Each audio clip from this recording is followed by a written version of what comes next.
con los presentes, creo que podemos empezar ya la clase.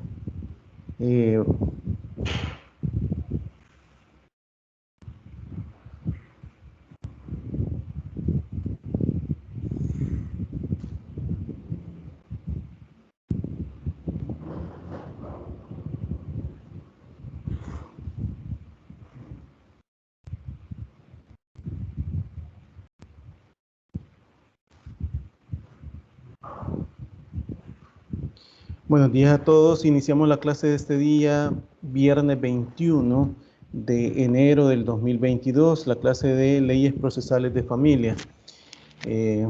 Como primer punto era de establecer con ustedes, ¿verdad?, esa conexión en primer día, que ustedes sepan de los lineamientos que la universidad está impartiendo o está proporcionando, ¿verdad?, con el nuevo ingreso de los alumnos a su campus virtual. Asimismo, también las personas que han decidido iniciar también sus estudios de manera virtual, como se ha venido, presencial antes y virtual en otra modalidad, que para este ciclo y específicamente en esta materia se ha ido haciendo de esa forma, ¿verdad? Permítanme. Buenos días, Marisela. Bueno, debo empezar también compartiendo, antes de todo,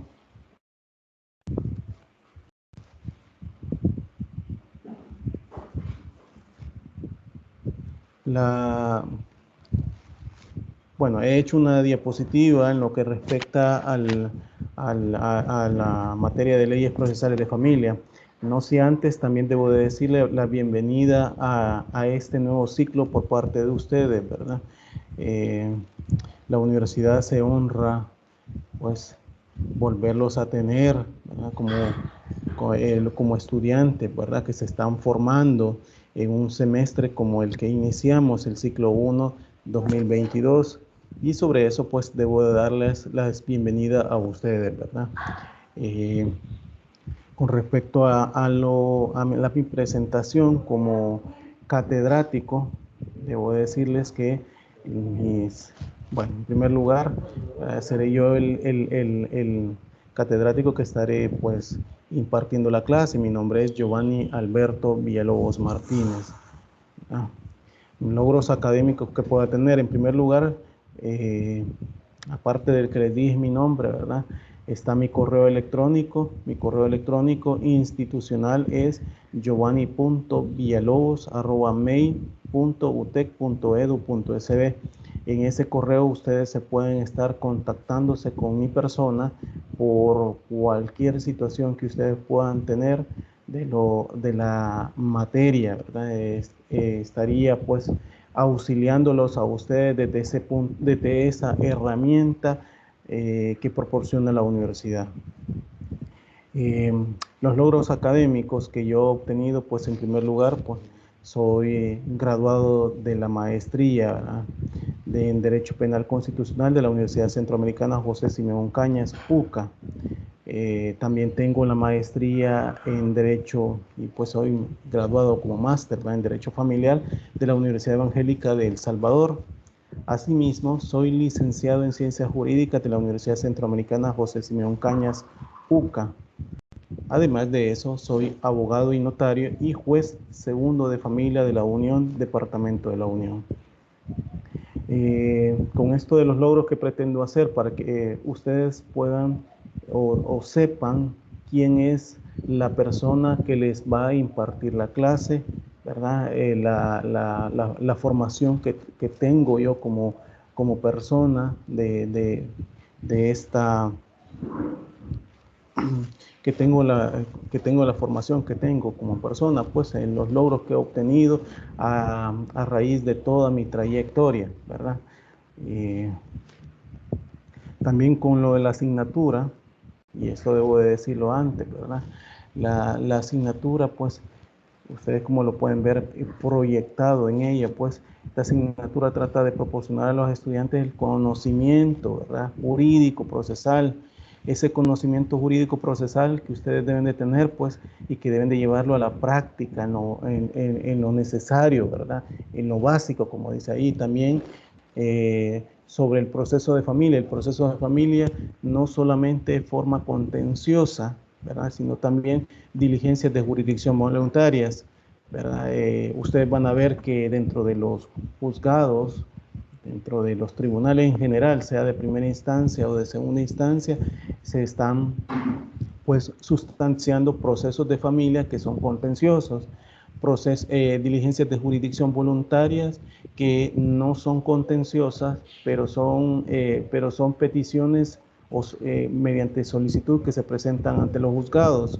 También diligencias sui generis.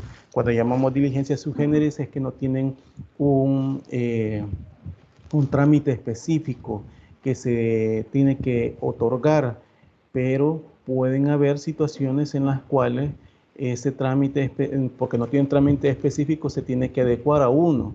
La ley establece varios, como por ejemplo alimentos a mujer embarazada, por ejemplo reconocimiento provocado, ¿verdad? Que no hay un trámite específico para cada uno de ellos. Sin embargo, pues ustedes pueden incluso verificar que no es proceso contencioso porque no lleva un trámite, no va a llevar un trámite como un proceso contencioso que se inicia con demanda, ¿verdad? Para ordenar el emplazamiento, sino que va como una petición, se inicia como que fuera una diligencia de jurisdicción voluntaria, pero también lleva inmerso el hecho de que se tiene que citar a la persona, ¿verdad?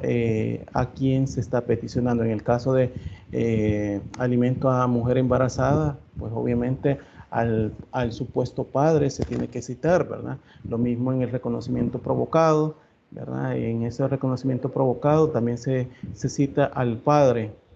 Entonces, como ven, no es contencioso, pero tampoco es diligencia de jurisdicción voluntaria y por eso es que se le llama diligencia sui generis. Entonces, volviendo al tema de la descripción de la diapositiva, en ese sentido van, ¿verdad? Con respecto al inicio de esos procesos, como por ejemplo con demandas, para cuando son procesos contenciosos, vemos también la demanda, la contestación de la demanda, los escritos que se presentan posteriormente a ellos, ¿verdad? La observancia de los plazos a los tribunales en diferentes instancias, esos plazos que se deben de hacer, ¿verdad?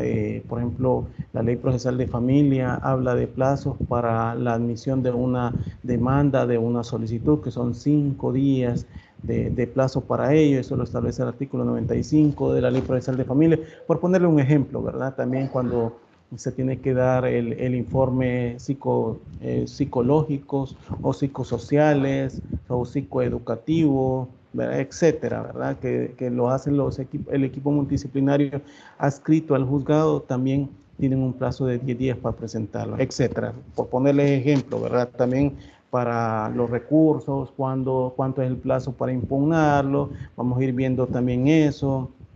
Cuando son interlocutorias simples, con fuerza definitiva, sentencias definitivas, llevan un plazo diferente, también a la vez de violencia intrafamiliar. Entonces todo eso vamos a ir viendo como la descripción de la asignatura. Asimismo, ¿verdad? De esos plazos, ¿verdad? Pero todo va a ir enfocado en el desarrollo de la audiencia, incluso pues preliminar y de sentencia, porque vamos a verificar que dentro del desarrollo del proceso de familia, ¿verdad?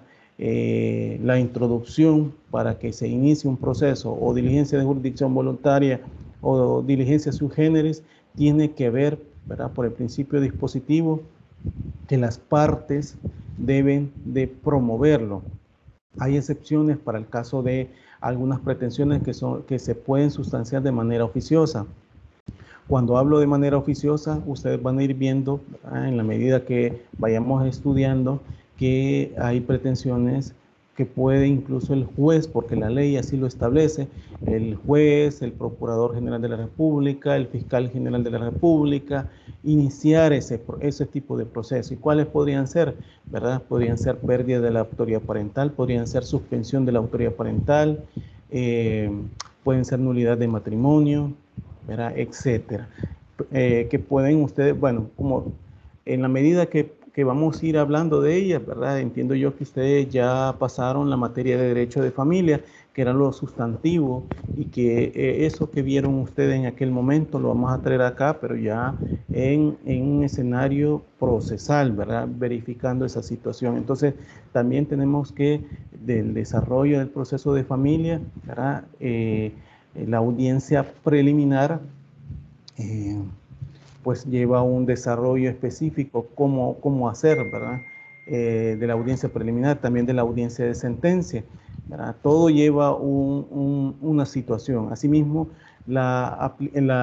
digamos, aplicación y explicación de los medios de impugnación, como les dije, ¿verdad? ¿Cuáles son medios, qué resoluciones admiten recursos? ¿Qué recursos pueden interponerse? ¿Verdad? Ustedes van a ver que los medios de impugnación hay variado, ¿verdad? Porque la Ley Procesal de Familia, cuando ingresó, que fue en octubre de 1994, ¿verdad? Estaba en vigencia el Código de Procedimientos Civiles, y por eso es que hablo de interlocutorias simples con fuerza definitiva, ya no de auto, ¿verdad? Como lo habla ahora el Código Procesal Civil y Mercantil, pero es por el diseño del proceso que así está todavía y así se mantiene. Entonces, en esas decisiones puedo decir que algunas pueden admitir recursos, otras no, ¿verdad? Pero eso se van a ir viendo, ¿verdad? En la medida que lo vayamos yendo estudiando, ¿verdad? Y también, ¿verdad? Los recursos, vamos a ver que se admiten recursos de revocatoria, de apelación, revocatoria con apelación en subsidio, ¿verdad? E incluso algunas pueden determinarse en casación, ¿verdad? Que ya es la última instancia hasta la sala de lo civil, que sería el conocimiento por parte de ella. Asimismo, debo decirles que las resoluciones dictadas por los jueces competentes en el área, ¿verdad? Y la utilización de técnicas de comportamiento forense en las audiencias de familia. Cuando hablo de esa comportamiento, esas técnicas de comportamiento forense, es la forma como se deben de pedir las peticiones, ¿verdad? Dentro de la audiencia por parte de los litigantes. En este caso, de los abogados, ¿verdad? Frente a un escenario adverso que obviamente se tienen que redireccionar con las técnicas de oralidad. Esto pues con el desarrollo del proceso de violencia también tiene digamos,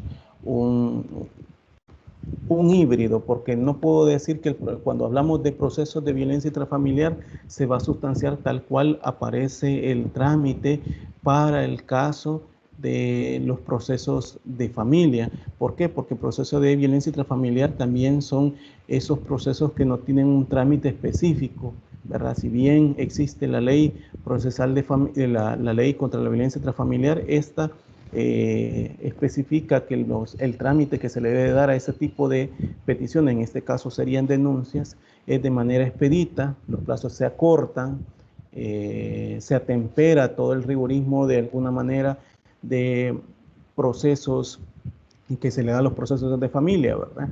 Entonces, en esos plazos de los 15 días, ¿verdad? Vamos a ir viendo también esa situación, ¿verdad? Hasta aquí no hay, pero permítanme, que veo que hay preguntas. Buenos días, permítanme, quiero ver, se me han presentado.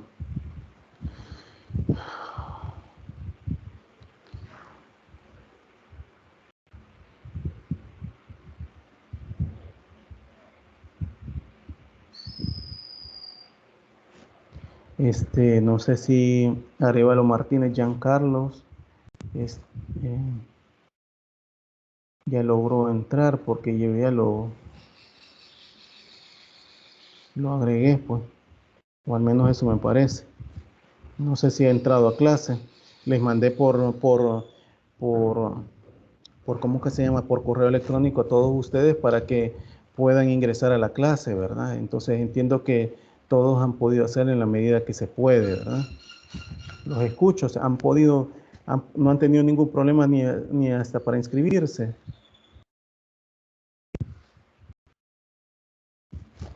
Los escucho, Cibrián, En mi caso Amaya. no presenté ningún problema, perdón.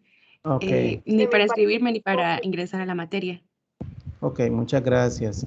Bueno, ¿Se va entendiendo lo que voy hablando hasta este momento de lo de la clase? ¿Verdad? Si hay alguna pregunta, lo que vamos a ir viendo, pues, pero lo de la materia, pues eso se va a ir haciendo, ¿verdad? De lo que hemos hablado, ¿verdad?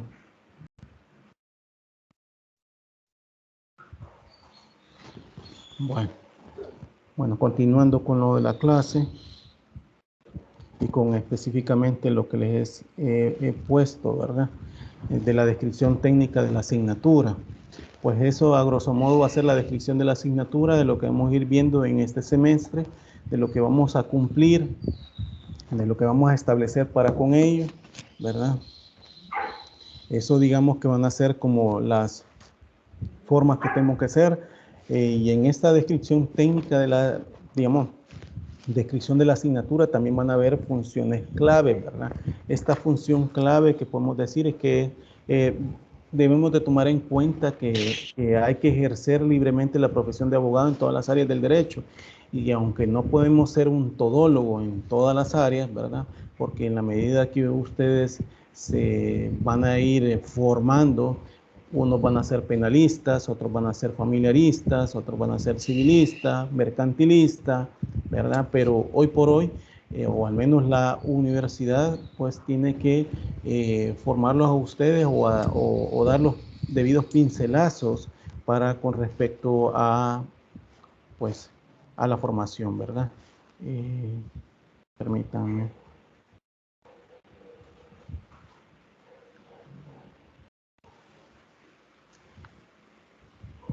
Permítanme.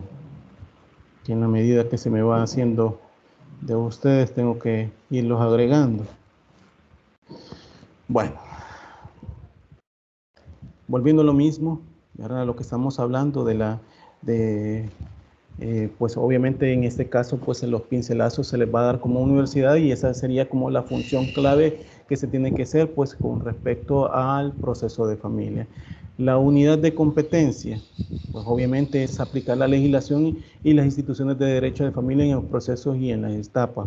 Cuando hablo de aplicar la legislación, obviamente vamos a hablar aquí de leyes competentes, como podrían ser leyes procesales, ¿verdad? Ley procesal de familia, Código Procesal Civil y Mercantil, que como les dije, vino a suprimir la entrada en vigencia.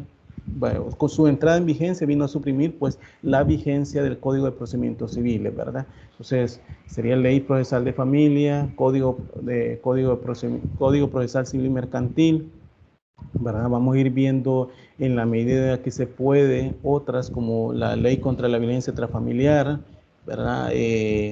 Otras de manera sustantivas como pueden ser el Código de Familia, la Ley del Nombre de la Persona Natural, la Ley de creación de la emisión del Documento Único de Identidad, que también tiene aspectos procesales, ¿verdad? La LEPINA, etcétera. Así, y también por estas como leyes secundarias, pues van direccionadas pues, desde la Constitución de la República, ¿verdad? Y las instituciones de familia, cuando me refiero a esto, ustedes saben que como instituciones de familia está el matrimonio, está la unión no matrimonial, ¿verdad? Que son pretensiones que se van a sustanciar ante los tribunales, ¿verdad? A partir de la petición, sea por demanda, sea por solicitud, ¿verdad? De los justiciables a los tribunales. Entonces, etcétera. Pueden haber un sinfín, pero son instituciones de familia. Por ejemplo, hablo de la unidad de competencia aquí, que es pues aplicar las legislaciones, todas las que conciernen en aspectos procesales, ¿verdad? Porque también en la medida que vamos a ir viendo, hay hasta incluso en el Código de Familia, hay aspectos procesales, como por ejemplo, para la promoción de demandas, por ejemplo, también la impugnación de reconocimiento voluntario, impugnación de paternidad, que llevan plazos específicos que se deben de tomar, pues, y aquí pues se tocan aspectos como la caducidad, ¿verdad? Que vamos a ir viendo más adelante, que esos aspectos son los cuales se tienen que ir tomando pues a partir del procedimiento de familia. Asimismo, pues vamos a ir viendo también, como ya se los había adelantado antes, que tanto en las audiencias de preliminar y de sentencia llevan un procedimiento aplicable para cada uno de ellos. Ese procedimiento pues también lo vamos a ir viendo en el desarrollo de cada una de las audiencias, ¿verdad? Los elementos incluso de competencia, a partir de esta unidad de competencia vamos a ir viendo pues, ¿verdad?, que hay que analizar la diferencia entre proceso de familia y diligencias de jurisdicción voluntaria, y también, aunque no se lo he puesto acá, las diligencias sui generis, como se lo dije a ustedes, ¿verdad? También aplicar todos los presupuestos procesales de la demanda, contestación de la demanda y la promoción de incidentes de familia. Pues vamos a ir viendo que desde cuándo se comienza un proceso, desde cuándo se comienza una diligencia, para que obviamente el proceso por medio de la presentación de una demanda, por medio de diligencias de jurisdicción voluntaria, por medio de la presentación de la solicitud, ¿verdad? En los casos de procesos con la demanda también se espera una contestación de la demanda, se espera una reconvención en su momento, ¿verdad? Si es que el justiciable así lo ha querido hacer, ¿verdad? Que una reconvención es como un tipo de demanda planteada dentro de un proceso, dentro de una demanda que se ha planteado, ¿verdad? Y que se esperó que se contestara, y a la vez que de la contestación pues planteó una nueva demanda. Y los incidentes, todos los incidentes que podemos ver acá, ¿verdad? Desde las peticiones de nulidad, desde la nulidad de algún aspecto, de alguna resolución, de un acto de comunicación, de un cambio de testigo, por ponerle ejemplo de incidentes, pero vamos a ir viendo que hay variedad de incidentes que se pueden plantear en un proceso de familia, incluso pues de diligencias de jurisdicción voluntaria o diligencias sui generis. Asimismo vamos a ir viendo pues qué tanto se puede aplicar las etapas procesales en la audiencia preliminar, ¿verdad?, y la audiencia, ¿verdad?, de sentencia. Cuando hablo de esas etapas procesales, pues aunque vamos a hablarlo en su debido momento, pero tanto la audiencia preliminar se desarrolla con una fase conciliatoria, una fase saneadora, ¿verdad?, una fase de aportación de prueba, ¿verdad?, una fase también de fijación de hechos, ¿verdad? Eso es dentro de la audiencia preliminar, ¿verdad? Aparte de, obviamente, también el señalamiento de la audiencia de sentencia.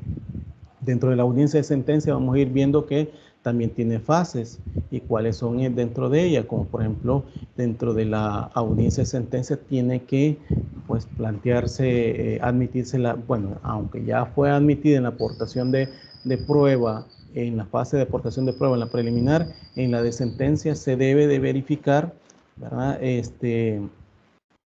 Perdón, en la audiencia de sentencia se debe de verificar que esa admisión sea procedente con respecto a todo lo que se ha presentado, porque ahí se vuelve a leer la demanda, ¿verdad?, o solicitud, y si esto va con el objeto y finalidad de la prueba que fueron ofertadas en su momento. Cuando hablo de prueba puede ser documental, testimonial, pericial, etcétera, ¿verdad? Y que dentro de esa pues obviamente va a ser el desahogo de todas las pruebas que pueden haber, y dentro de ellos también pues obviamente pues hay incidentes como los que les dije, de un cambio de testigo que pudiese haber, ¿verdad?, una nulidad incluso de un documento, etcétera, ¿verdad? Asimismo vamos a ir viendo que analizar los medios de impugnación utilizados en el proceso de familia. Ya se los había adelantado antes.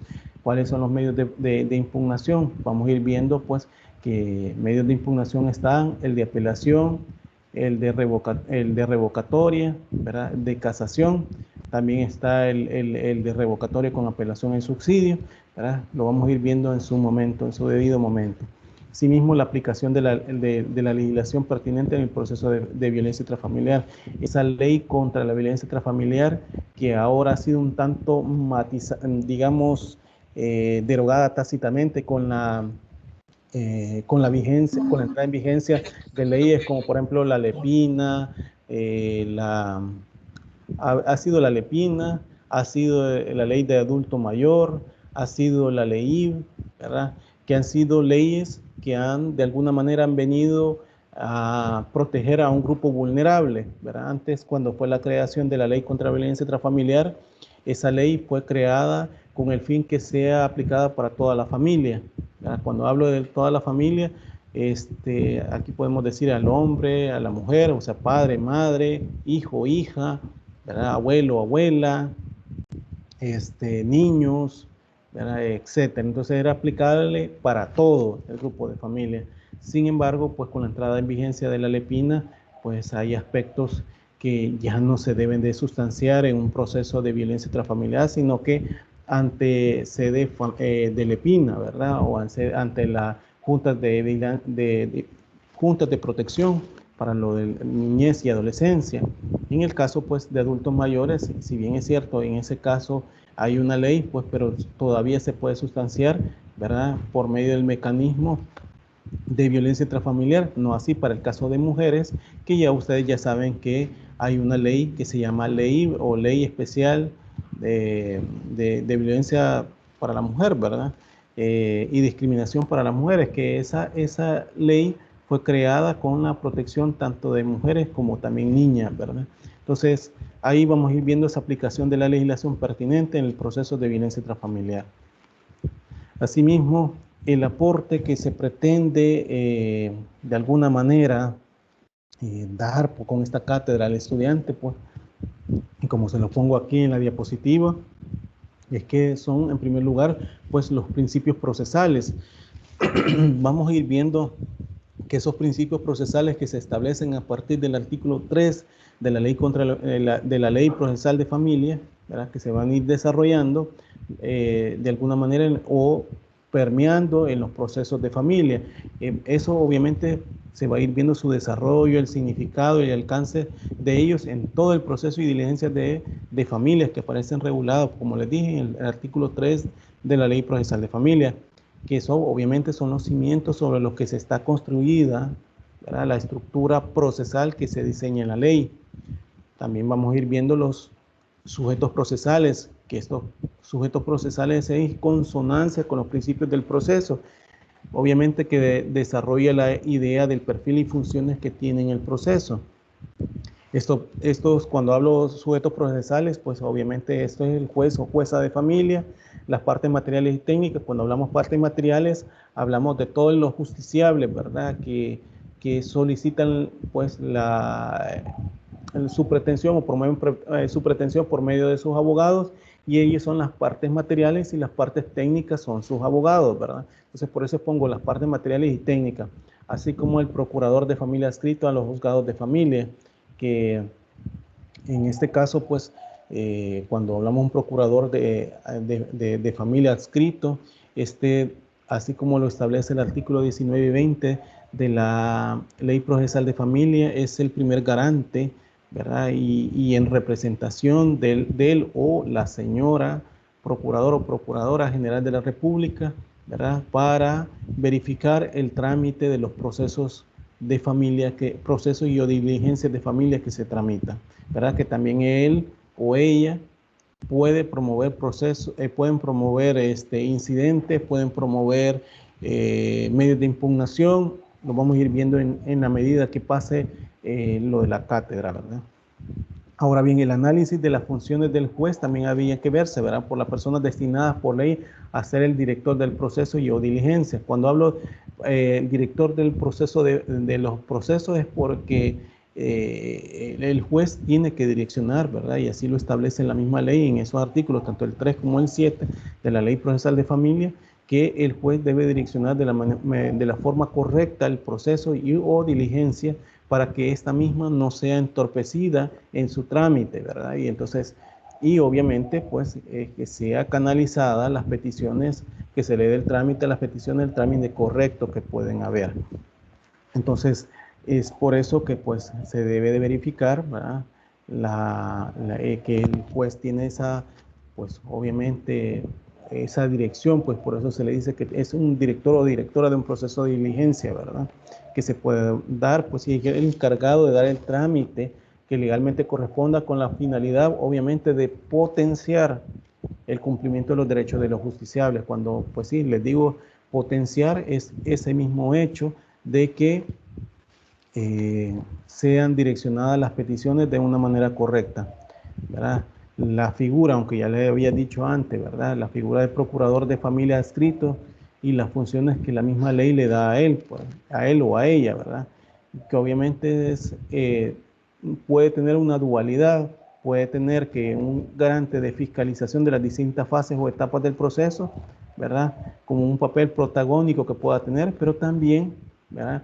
Vamos a ir viendo que este o esta pueden representar al demandado cuando se le confiera su representación en la audiencia preliminar, ¿verdad? Puede ser que ya sea por domicilio ignorado, puede ser que si es domicilio conocido, pero no comparezca esa persona, puede el procurador o procuradora de familia adscrito o adscrita al juzgado acuo o a juzgado de primera instancia representar a la parte demandada, ¿verdad? En ese sentido puede tener esa doble dualidad, es decir, perdón la expresión repetitiva, pero es que puede ser la situación de fiscalizador, pero a la vez puede ser representante, ¿verdad?, de la parte demandada, y entonces ahí tendría que ser un papel más protagónico porque representa al demandado y tiene que verificarle, aparte de la legalidad del proceso, que, ¿verdad?, no se le vulneren algún derecho a su representado, en este caso sería el demandado, ¿sí?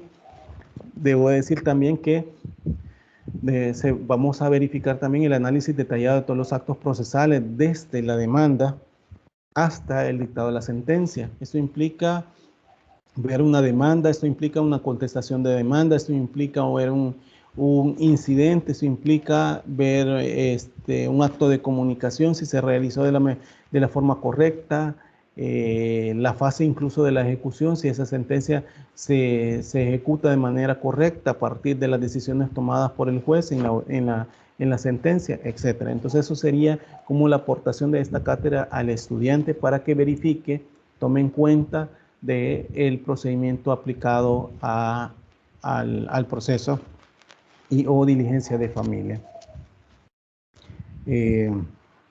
También debo decir que la metodología de trabajo que se va a tomar en cuenta en esto, pues en primer lugar, el curso comprende alrededor de 18 semanas, ¿verdad?, con clases teóricas, prácticas y con laboratorio por semana. Yo trataré la manera de poner un laboratorio cada semana. ¿Y esto con qué fin? Con que ustedes también puedan llegar a un conocimiento mayor, ¿verdad? Ustedes saben que como catedrático uno quisiera darle todo el conocimiento de estos años atrás que uno como catedrático tiene, ¿verdad?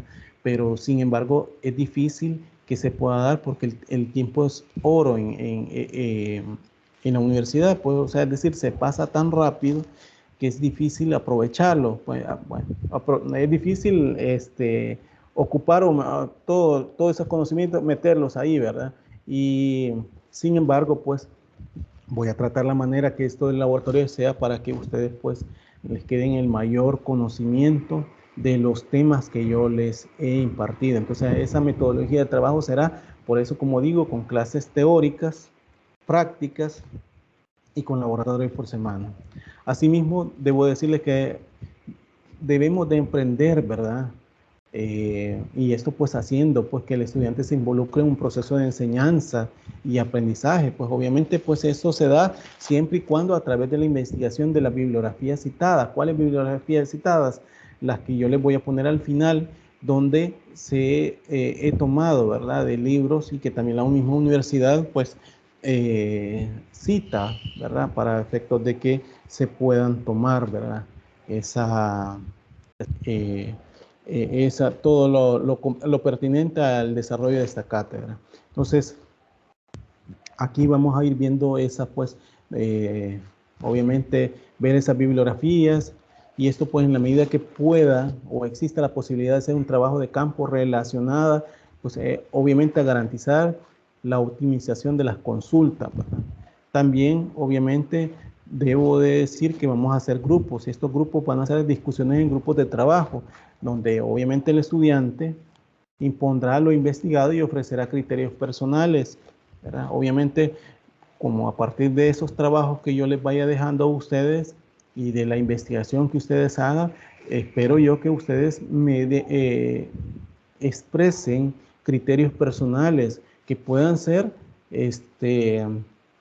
por desconocimiento, y que pues aquí se les va a decir la forma como deben de ser, o puede ser que refuercen a los conocimientos incluso aportados por mi persona, ¿verdad? Porque todos podemos aportar esos criterios personales y que puedan ser en mejora, pues incluso hasta un procedimiento a la vez. Recuérdense que el derecho va cambiando y eso se espera que de alguna manera pues se vayan consolidando pues resoluciones, ¿verdad? Eso pues que obviamente con retroalimentación con base a la crítica constructiva del mismo grupo, ¿verdad? Todos van a ir viendo que esa decisiones, ¿verdad? O críticas personales pues puedan ser consolidados entre todos los grupos que se puedan ir formando, ¿verdad? Asimismo, la realización de visitas que seguramente harán a instituciones, llámese Procuraduría General de la República, llámese tribunales de familia, tribunales me refiero de primera instancia o de cámara, etcétera. Asimismo, los temas de la asignatura, vamos a ir viendo en primer lugar como unidad, bueno, está compuesta por 5 unidades y cada unidad pues van a ser evaluadas. Más adelante les voy a ir diciendo pues cuántos los exámenes que vamos a ir haciendo, ¿verdad? Pero en primer lugar, la unidad 1, estas van a ser generalidades, ¿verdad? Del proceso de familia. ¿Y esto qué implica? Pues aplicar la legislación y las instituciones, ¿verdad? Hola. Perdón que le interrumpa. Yo no sé si usted está compartiendo presentación, No pero a mí parece no la me presentación. aparece. Permítanme. Por eso les pregunté en principio si les aparecía la diapositiva. Sí, estoy compartiendo diapositiva. Permítanme. Pero no aparece, licenciado. Es que a un principio se apareció y luego se desapareció, entonces yo le escribí al chat, pero no lo vio. Ahora sí, gracias. Es que cuando le pongo, miren, cuando lo pongo así, no les aparece. Sí Porque aquí la aparece. pongo, sí aparece. Sí aparece, sí. Ah, ok. Bueno, Gracias, muy amable. vayan diciéndome, porque en la medida que yo voy desarrollándolo, porque me voy metiendo en una página y en otro, ¿verdad? Quiero que pues ustedes también vayan verificando esa situación, ¿verdad? Gracias porque me van corrigiendo, ¿verdad? Porque pues sí, si no, no les puedo dar la clase de la mejor manera, y son ustedes los principales pues que necesitan este tipo de diapositiva. Bueno, entonces, volviendo nuevamente a lo del tema, pues debo decirle también que la unidad 1 va a ser sobre la generalidad del proceso de familia, y esto aplicar la legislación y las instituciones de derecho de familia en proceso y sus etapas, ¿verdad? Así debe de ser en esta generalidad del proceso. También, pues, el contenido de la temática, debo de decirles, pues, que también aquí habrá, ¿verdad? Es lo que concierne, pues, a explicar las generalidades del proceso y sus principios rectores, como se los había dicho antes, ¿verdad? También, pues, obviamente mencionar los sujetos procesales y la competencia en materia de familia. Ya les había dicho antes lo de los procesos, quiénes son los sujetos procesales, que aunque vamos a ir viendo, todos estos temas los vamos a ir desarrollando en este semestre. Yo aquí solo les estoy diciendo así, a grosso modo, lo que pueden haber. También vamos a ir viendo, describir los tipos de poderes que se otorgan en familia. Vamos a ir viendo que en familia no es tan rigurista como lo puede ser el Código Procesal Civil y Mercantil, en procesos propios de esa materia, ¿verdad? Y a partir de lo que establece el 69 del Código Procesal Civil y Mercantil, que ahí sí tiene que ser por medio de escritura pública. Sin embargo, en la Ley Procesal de Familia, en el artículo 10 y 11 de la Ley Procesal de Familia, habla que también pueden ser poderes otorgados mediante escrito dirigido al juez, ¿verdad? Que no son mediante escritura pública, ¿verdad? Pero son un tipo de poderes, en este caso específicos, ¿verdad? En un proceso que pueden tramitarse de esa forma. Asimismo, pues habría que ver en esta misma unidad, explicar los tipos de pretensiones que se originan en una diligencia de jurisdicción voluntaria en materia de familia. Ya les había hablado que hay una diversidad de pretensiones y espero que ustedes obviamente la hayan visto en su momento en la materia de derecho de familia, ¿verdad? Porque es lo sustantivo y ahí donde vieron ustedes tipo de diligencias que pueden haber. Entonces, en ese sentido, pues tenemos que ir tomando en cuenta con respecto a este tipo de pretensiones que se pueden hablar, pues, y que se pueden tramitar vía jurisdicción voluntaria, vía diligencias de jurisdicción voluntaria. Y cuando hablo de eso, y reitero, es que no hay contención entre las partes, hay una petición expresa que el juez necesite, que quieran la intervención del juez le solvente, como por ejemplo una de que se puede tramitar como filiación ineficaz, puede tramitarse como divorcio por mutuo consentimiento, diligencias de rectificación de partidas de nacimiento, ¿verdad? Diligencias de establecimiento subsidiario de hijo o hija, etcétera, ¿verdad? Vamos a ir viendo el tipo de pretensiones que puedan haber. También, pues, obviamente explicar los tipos de pretensiones que originan un trámite mediante un proceso de familia. Cuando hablo de un proceso de familia, este tipo de pretensiones son todas las que pueden ver ustedes que son contenciosas. ¿Y cuáles pueden ser contenciosas? Hay un sinfín, pero les puedo poner ejemplos. Por ejemplo, divorcio por la segunda o tercera causal que establece el artículo 106 del Código de Familia. ¿Y cuál es eso? Divorcio por ser intolerable la vida en común de los cónyuges, ¿verdad? Perdón, divorcio por ser intolerable la vida en común de los cónyuges, que es la tercera del 106, por separación de los cónyuges durante 1 o más años consecutivos, que es la causal segunda, siempre del artículo 106, ¿verdad? Pérdida de la autoridad parental, suspensión de la autoridad parental, cuidado personal, etcétera. Van a ir viendo ese tipo de procesos, ese tipo de pretensiones que pueden tramitarse únicamente por medio de pretensiones en un trámite contencioso, que es un proceso de familia. Ahora bien, la unidad 2, vamos a ir viendo también que esa unidad 2, vamos a ir viendo los presupuestos procesales de la familia, de la demanda, perdón, de la contestación y los incidentes. Ya había hablado de un inicio para esos presupuestos procesales de la demanda que pueden haber o que se puedan sustanciar, ¿verdad? Como por ejemplo, hay aspectos como la impugnación de paternidad, impugnación de reconocimiento voluntario de paternidad, ¿verdad? Que llevan presupuestos procesales en las cuales tanto el Código de Familia determina plazos en los cuales puedan sustanciarse, o sea, promoverse. Eso sería un presupuesto procesal de la demanda, ¿verdad? También para, obviamente, la contestación y los incidentes que se puedan plantear. Ya les había dado ejemplos antes, ¿verdad? Sobre eso. También en esta unidad, pues, obviamente, se aplicará la legislación y las instituciones de derecho de familia en el proceso y sus etapas que pueden haber. Cuando hablamos de esta unidad, vamos a ir viendo pues, que el contenido temático va a ser, pues, explicar a las partes los requisitos legales de una demanda y contestación de la demanda. Cuando hablamos de estos requisitos legales, los vamos a ir determinando tanto el artículo 42, ¿verdad?, de la Ley Procesal de Familia para la presentación de demandas y o solicitudes, y para el caso de la contestación de la demanda, el artículo 46 de la Ley Procesal de Familia.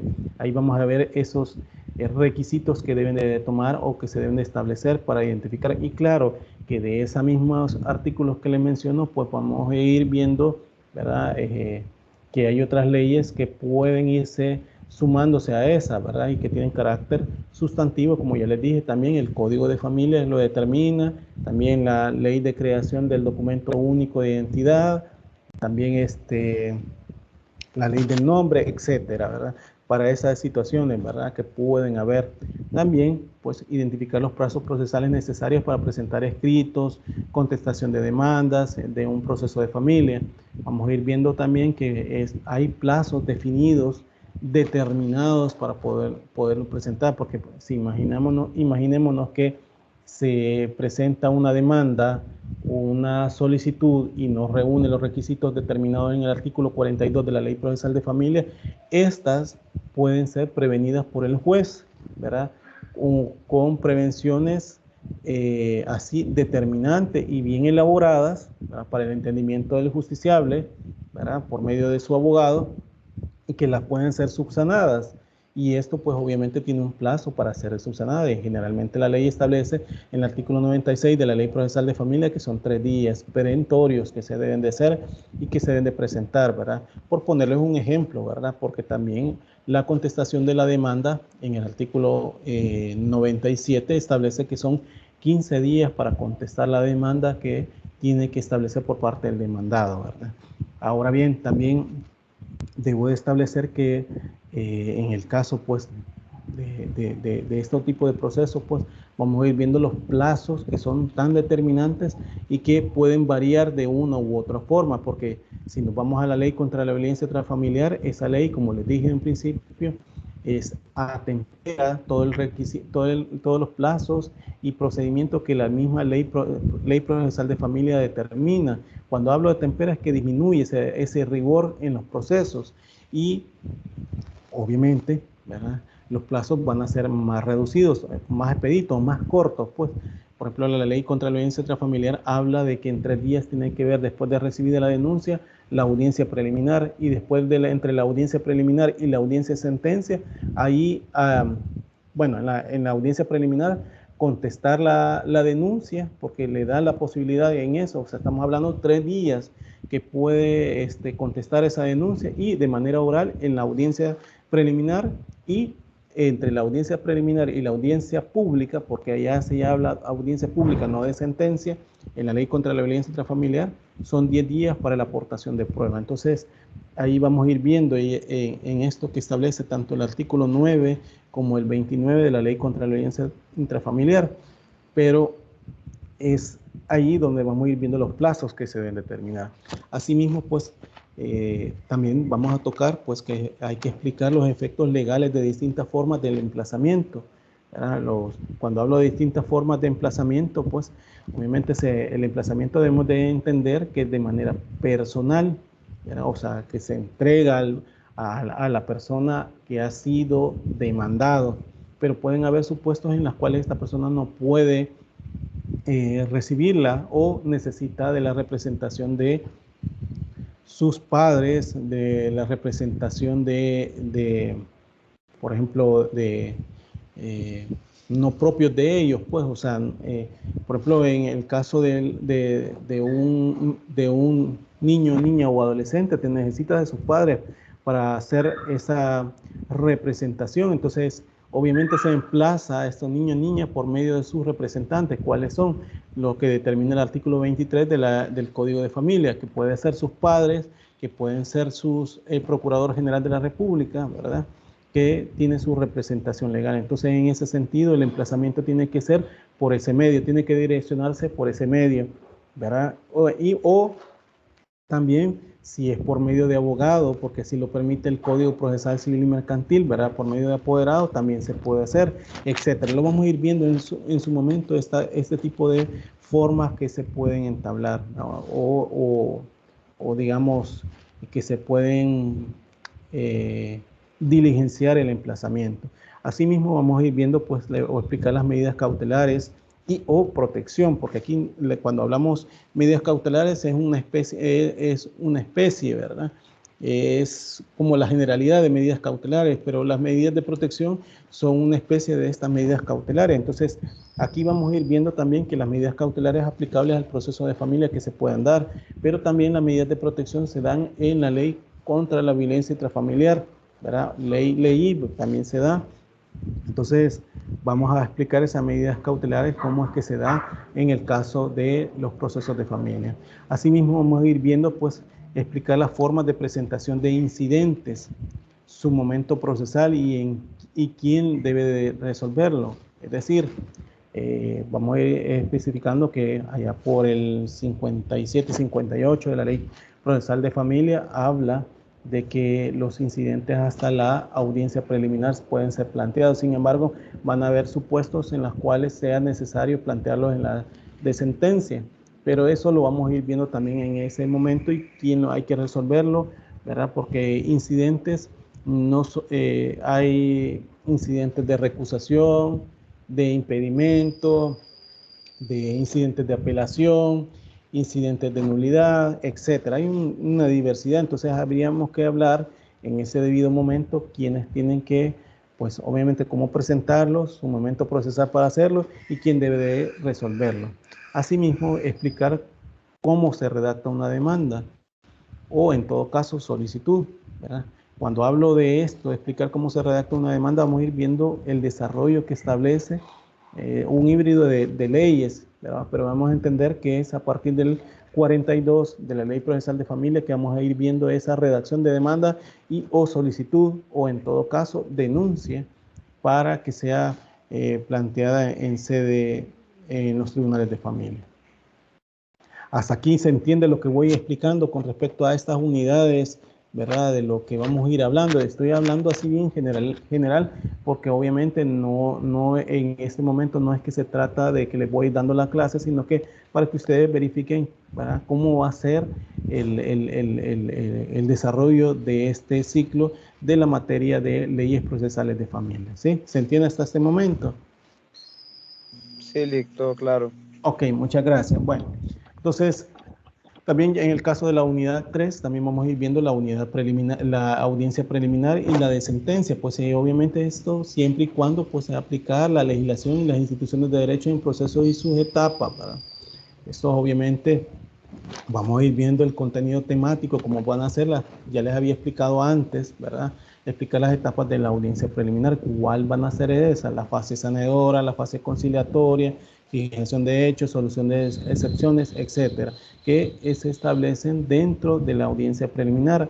Asimismo, pues explicar las etapas de la audiencia de sentencia, como son la recepción de los medios probatorios, pues, ¿verdad? Construir de manera lógica el interrogatorio y contrainterrogatorio. Estos métodos adversos, como que ahora se da en las técnicas de oralidad, pues también se deben determinar esto a partir del 117 de la Ley Procesal de Familia y siguientes, ¿verdad?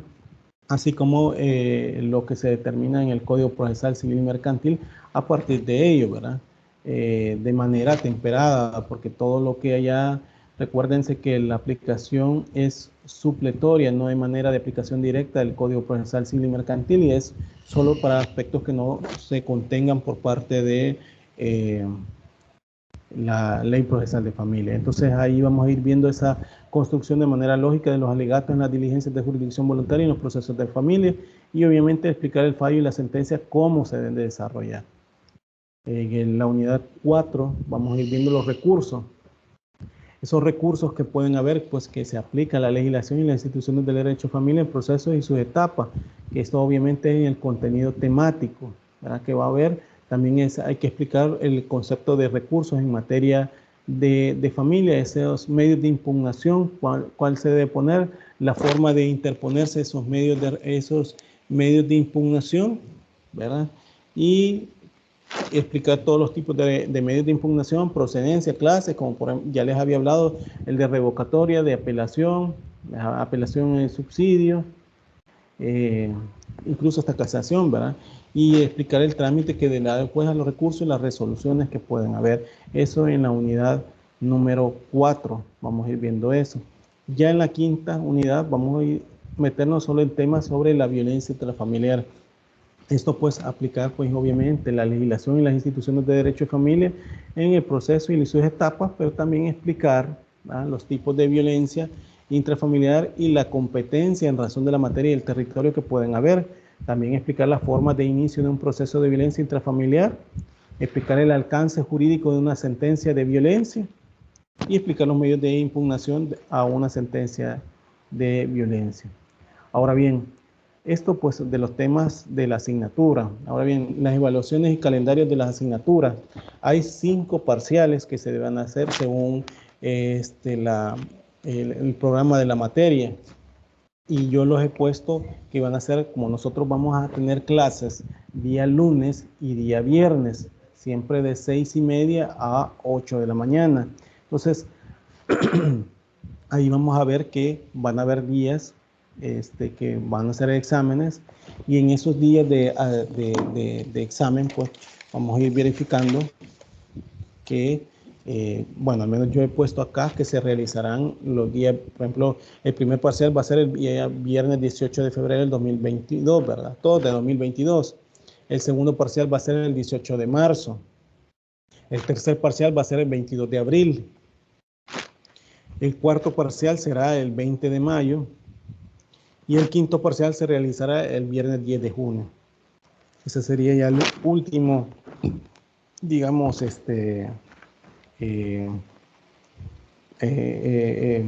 parcial que hagamos, pues que ya habremos salido de ciclo, porque el ciclo comenzó el día jueves, 20 de enero y finaliza el 5 de junio. Entonces, a partir de eso vamos a ir viendo, pues, obviamente que el parcial 5 se realizará el día viernes 10 de junio.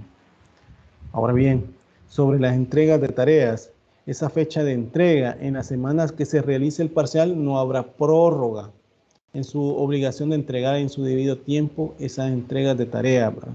También debo decir, o deben de ver, que las tareas son en grupo o que puedan ser en grupos ya sea de 6 o 7 personas.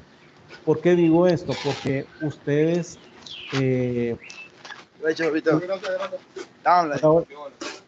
Hola, hola. Permítanme. Que se ha metido un audio de los compañeros.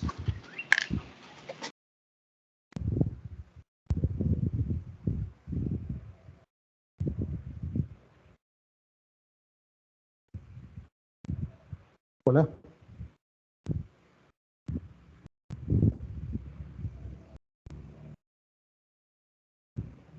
¿Me escuchan? Sí, Okay. Sí, licenciado, se escucha. Ok. Bueno, entonces, volviendo a la temática que les estoy diciendo. Permítame que hay alguien que se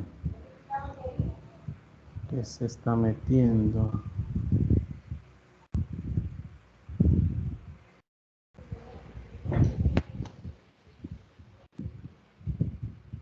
Permítame.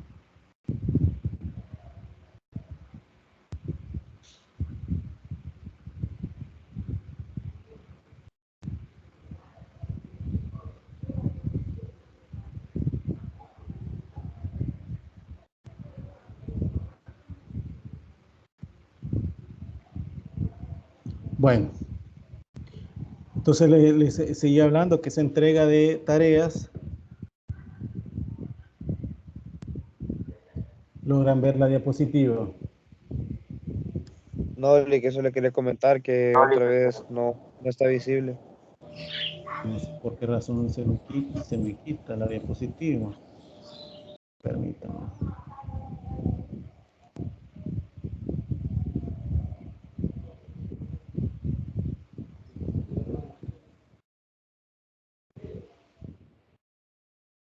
Permítame.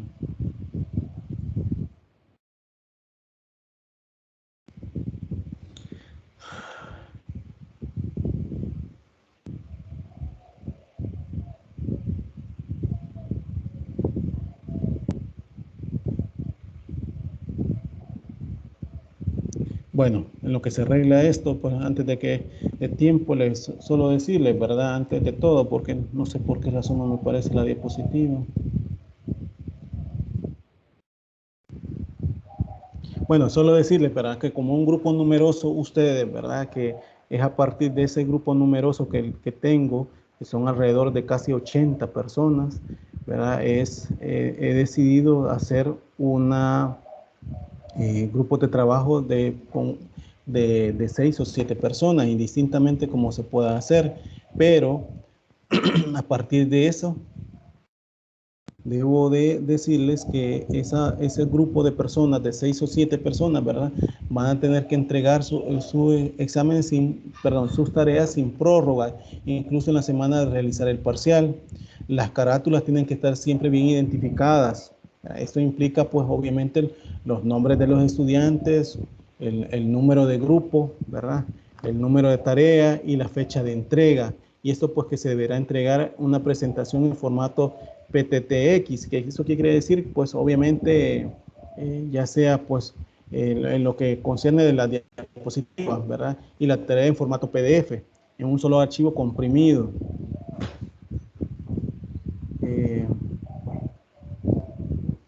Pues eso de tomarlo en cuenta.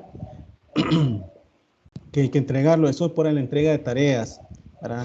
Los libros que vamos a ir tomando en cuenta, estos serán los libros como por ejemplo el Manual de Derecho de Familia, que eso voy a ver si de manera electrónica se los logro subir a ustedes, que está de la doctora Anita Buitrago, Anita Calderón de Buitrago, el Manual de Derecho de Familia, que va a servir mucho para el desarrollo de esta cátedra.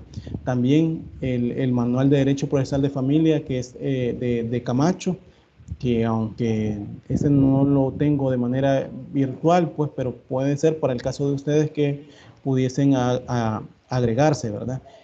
O pueden buscarlo ustedes, pues. En el caso también de las líneas y criterios jurisprudenciales en violencia intrafamiliar, también en procesal de familia, que está de Mariela Figueroa y Silvia Cristina Sánchez, que eso están de manera virtual y voy a tratar de subirlo. Y también el Manual de Derecho Procesal de Familia del licenciado Alex Marroquín, que es el magistrado de la Sala de lo Civil de la Corte, actual magistrado de lo Civil de la Corte Suprema de Justicia, que nos va a servir pues para poder del desarrollo de nuestra cátedra, ¿sí? Entonces, eso por un lado. Debo decir también, permítame. Hola, hola, ¿me escuchan?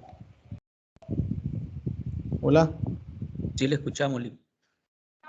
Permítame.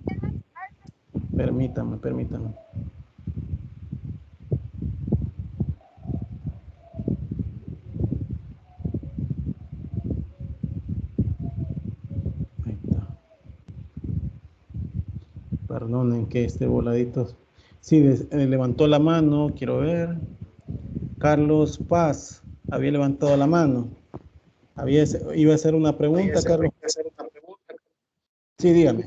Sí, la pregunta es respecto de los grupos. ¿Vamos a crearlos por afinidad o usted los va a crear? Mire, se espere que ustedes serían por afinidad, ¿verdad? Si ustedes no me los presentan, ¿verdad? En eso, de 6 o 7, al máximo 7, pero serían de 6 o 7, ¿verdad? Yo los voy a formar, pero recordemos que esos grupos van a ser para todo el grupo, todo el curso, pues. Entonces, ustedes, pues, traten o esfuércense en la manera, por lo menos, de poderlos hacer de manera, por esa afinidad, pues, que hacerlo con las personas que ustedes crean que puedan trabajar bien, ¿verdad? Entonces, ¿se logra entender? Ok, bueno, entonces, ahora bien, de estos libros que bueno, logran ver la diapositiva, todo esto. Hoy sí ya lo logran ver. Retomando, ¿verdad? Los parciales, ya les había puesto las evaluaciones, el 18 de febrero, 18 de marzo el segundo, tercero 22 de abril, cuarto 20 de mayo y quinto el 10 de junio. ¿Verdad? Las entregas de la tarea van a ser, pues, que se realicen en la semana que se realice el parcial, no habrá prórroga, es obligación de entregar en su debido tiempo también. Las tareas son en grupos de 6 o 7 personas, como les dije. Esto implica también que tienen que tener o poner, pues, las carátulas que tienen que siempre estar bien identificadas con los nombres de los estudiantes, número de grupo, número de tarea y fechas de entrega, ¿verdad? Y ya les dije yo los formatos que tenían que ser, ¿verdad? Para establecerlos. Ahora bien, los libros ya les había explicado con esto, con respecto a este específicamente de manual de Anita Buitrago, creo que lo puedo subir, al igual que líneas y criterios jurisprudenciales de violencia, de la ley procesal de familia también, y de derecho de familia, para que ustedes vayan tomando en cuenta para lo de esta cátedra. No así con estos otros dos libros de Camacho, de manual de derecho de familia, ni del licenciado Alex Marroquín, porque no están de manera virtual, pero los otros sí. Esto para que les ayude a ustedes, pues, al estudio de la cátedra. Está de más decirles, pero también la visión de la universidad es que ser reconocida como una de las mejores universidades privadas de la región a través de sus egresados y de sus esmerados procesos institucionales de construcción y aplicación del conocimiento, proponiendo soluciones pertinentes a las necesidades de amplios sectores de la sociedad. Esa es la visión que la universidad quiere proyectar con ustedes, ¿verdad? Y que de alguna manera nos dicen a nosotros pues que se la recordemos. Entonces por eso es que la pongo en esa diapositiva. Asimismo, la misión que tiene la universidad también es que la Universidad Tecnológica de El Salvador existe para brindar amplios sectores poblacionales, innovaciones, servicios educativos, ¿verdad? Promoviendo su capacidad crítica y su responsabilidad social, utilizando metodología y recursos académicos propios, desarrollando institucionalmente investigación pertinente y proyección social, todo consecuencia con su filosofía y su legado cultural. Esto se lo puse aquí en esta diapositiva y lo estoy leyendo porque esa es la misión también, ¿verdad? Que nos dijo la universidad que tanto la visión como la misión habría que ponérselas a ustedes pues en este primer desarrollo de la cátedra. Asimismo, ya les había explicado, aunque ya habíamos hablado de eso, de organizar los equipos de trabajo, y eso pues a realizar grupos de trabajo por afinidad en principio, ¿va? Si no se hace por afinidad, pues se harán por medio de mi persona, que lo voy a designar, en vista de que si no hay conocimiento de ustedes de parte de los demás compañeros de estudio, ¿verdad? Porque puede pasar esto ahora con lo virtual, que no se conozcan los estudiantes, ¿verdad? Aunque yo creo que en el caso de ustedes, por ser llevando esta materia, ya tienen conocimiento de todos los compañeros, ¿verdad? Entonces, obviamente el mismo grupo de 6 o 7 será el mismo grupo de trabajo en laboratorios que se realicen en todo el ciclo. Los laboratorios ya les había dicho que cada semana trataré de planteárselos para que ustedes puedan, ¿verdad?, tener conocimiento de ellos. Bueno, eso sería en el caso de la diapositiva, ¿verdad?, que les estoy poniendo. Quiero ver. También quería proyectarle el protocolo que nos decía la universidad debíamos de mencionar, ¿verdad? Esto pues, lo que les acabo de decir es la presentación del diseño estructural y bibliografía que voy a otorgar yo en este semestre, pero hay que también hacer la referencia a los valores institucionales, como le dije, y la visión y misión que pudiese ver de la universidad, ¿verdad? Ahora bien, quiero ver. Este protocolo también nos estuvo diciendo la universidad que se los estuviéramos diciendo a ustedes en el caso, ¿verdad? Por el nuevo ingreso de los estudiantes, este protocolo de bioseguridad. Pues acá, aunque ya se les había dado yo la bienvenida del ciclo 1 2022, perdón, debo decirles que también lleva su protocolo ahora con esto de lo de la pandemia que estamos pasando, ¿verdad? Van a haber alumnos que van a estudiar de manera presencial y van a ser alumnos de manera virtual, como en el caso de ustedes, ¿verdad? Que va a ser para todo el ciclo.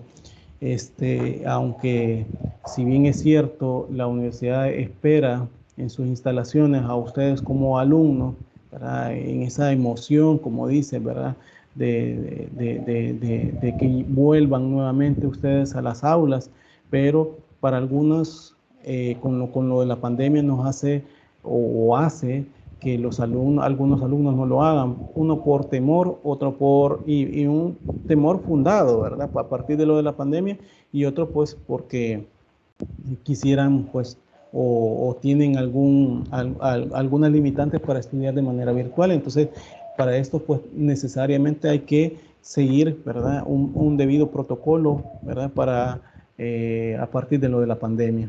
Entonces, aquí pues debo decirles, pues con esto introductorio, pues la UTEC cuenta con un plan de normas de higiene y bioseguridad para su clase semipresencial en las instalaciones, ¿verdad? Eso debemos de tomar en cuenta, pues, y esto a partir del autocuido por parte del día a día.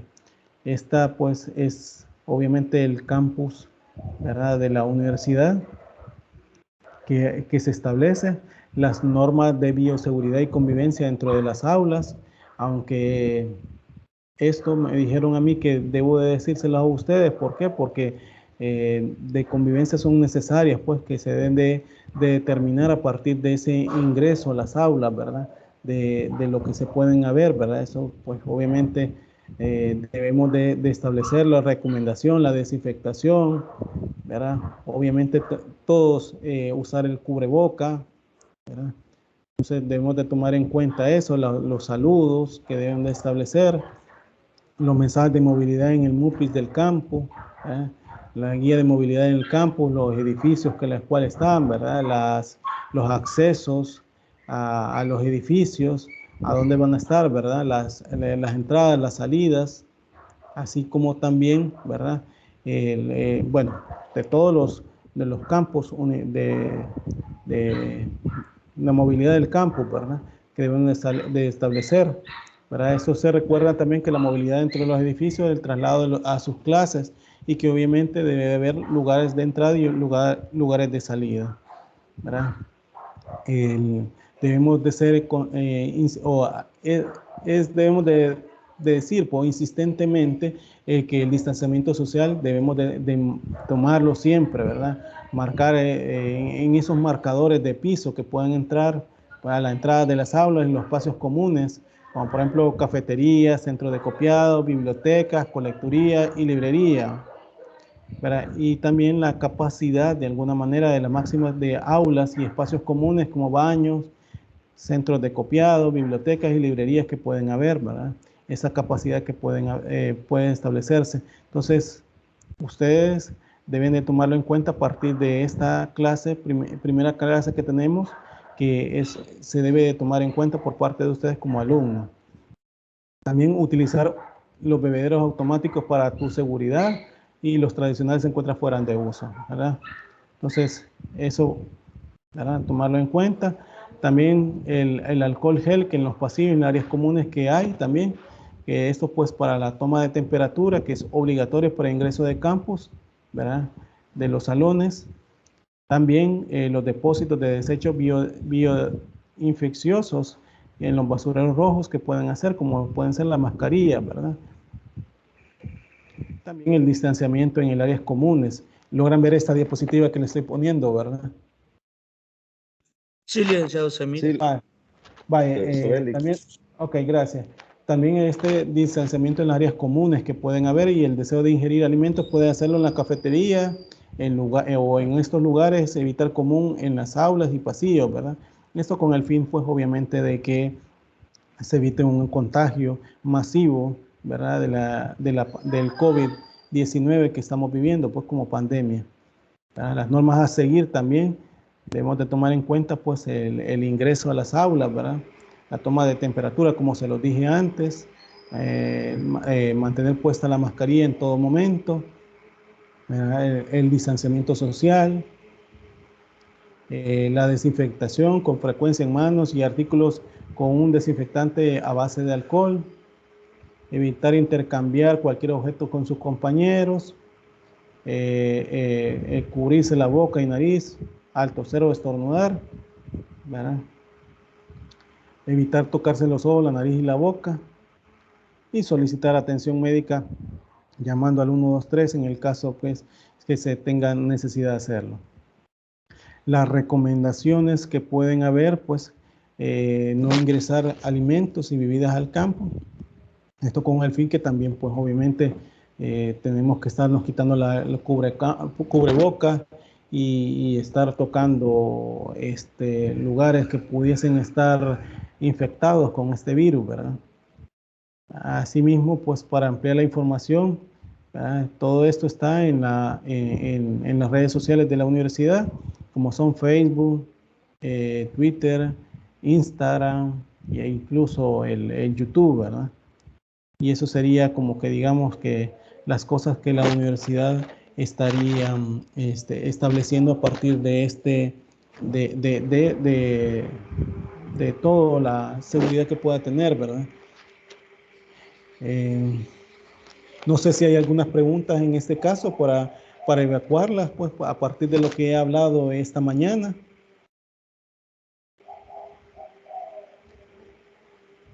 No sé si hay preguntas hasta este momento.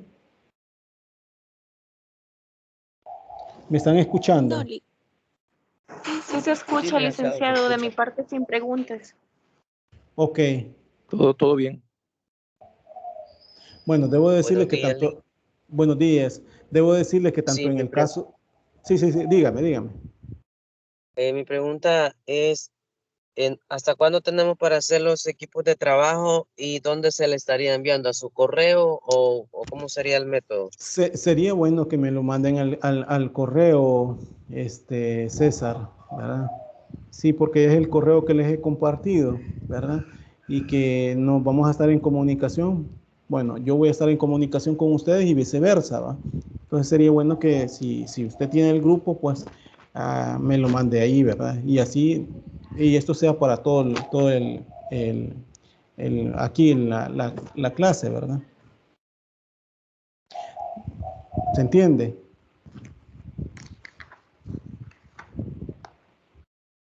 ¿Se entiende? Sí, por supuesto. Gracias, Lee. Bueno, Sí, Lee. bueno, ok. Bueno, entonces, hasta acá, pues, debo de decirles, en el caso de la... Uy, permítanme.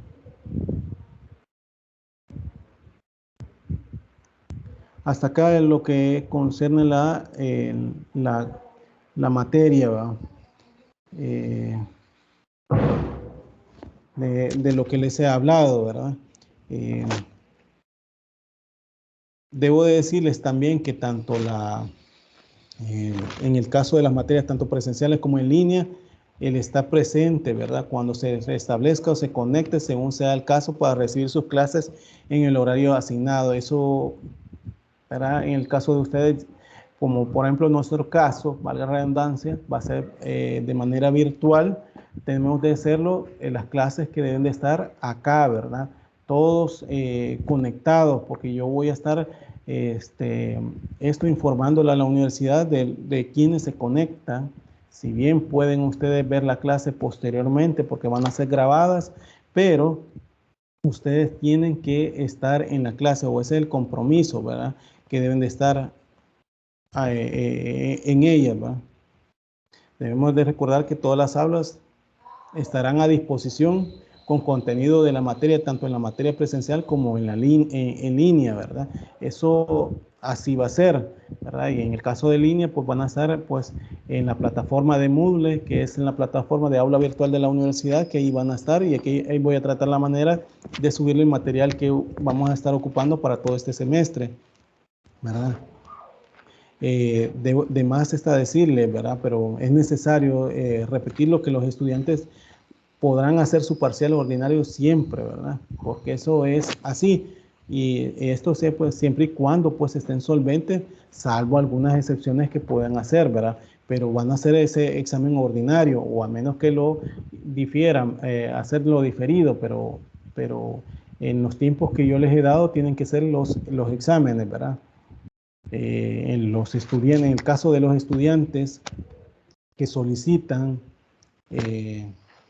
el parcial diferido vía portal o en administración académica, podrán hacer el parcial diferido, ¿verdad? Siempre y cuando no hayan hecho el parcial en los días que yo ya he establecido. Porque recordemos que si se examinó en evaluaciones ordinarias, no tiene derecho a evaluaciones diferidas, ¿verdad? Ahora bien, las evaluaciones serán por aula de apoyo, ¿verdad? Por aula de apoyo, lo que reciben en clases en línea, y en la aula designada, aquellos que físicamente asistan a la universidad, así como explicar los tiempos de evaluación en las diferentes modalidades, y obviamente los que también tienen en el tiempo, pues, su asistencia de manera virtual, ¿sí? Entonces, eso sería, pues, como la forma de la cátedra, ¿verdad? De hacerla. Bueno, entonces, estamos casi a finalizar la clase, no sin antes, pues, esperar que ustedes hagan alguna pregunta, aparte de César, de que consultaba con respecto a los grupos de estudio que se va a hacer, ¿verdad? Y la forma. Que otra pregunta puedan tener, ¿verdad? Por lo que hemos hablado esta mañana. Los escucho. Yo tengo una consulta, Lee, con respecto a los parciales. ¿Los parciales estarían habilitados solo en hora clase o 24 horas? No, solo hora clase, entiendo yo. La universidad me estuvo diciendo que es en hora clases que va a ser ellos, ¿verdad? Así va a ser, Gerald. Ok, ¿Otra pregunta? gracias. ¿Otra pregunta? ¿Otra pregunta para los demás? Recuerden la asistencia de las clases, como les repito y se lo insisto, ¿verdad? Porque yo voy a estar haciendo asistencia. Por ejemplo, hoy hay 55 alumnos en las cuales ha entrado a las clases 55 alumnos. Y estos pues obviamente de 80 que son. Es necesario que ustedes pues ingresen, ¿verdad? Entonces, por eso es que les decía, necesaria el ingreso a las clases, porque también así hacen ver que ustedes han ingresado y que se han interesado por ella, ¿verdad? ¿Sí? Lick, una consulta. Dígame.